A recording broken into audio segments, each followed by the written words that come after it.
Jo augstāks ir gaisa piesārņojuma līmenis, jo lielāks ir infekcijas un nāves risks no Covid-19. Tā secināja Harvardas Universitāte 2020. gada aprīlī. 5 vispiesārņotākajos reģionos Itālijā, Spānijā, Francijā un Vācijā ir paziņots par 78% nāves gadījumu.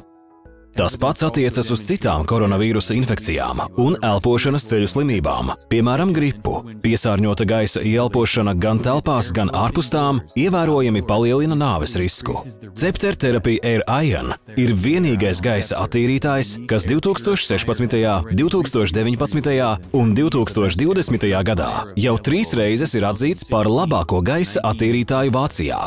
Ir svarīgi atzīmēt, ka 2020. gada aprīlī pazīstamā Vācijas laboratorija GUI Lab, pamatojoties uz visaptverošu testu rezultātiem, izsniedza certifikātu, kas apstiprina, ka Therapy Air Ion ar īpašiem iekštelpu gaisa filtriem efektīvi iznīcina līdz pat 99,99% patogēnu, vīrusi ieskaitot SARS-CoV-2 un citi, kā arī toksiskas vielas. Therapy Air Ion ir vairāk nekā obligāta aizsardzība jebkurā telpā. Elpojiet tīru gaisu, dzīvojot bez vīrusiem un bez stresa, mājās, birojā un jebkurā citā vietā.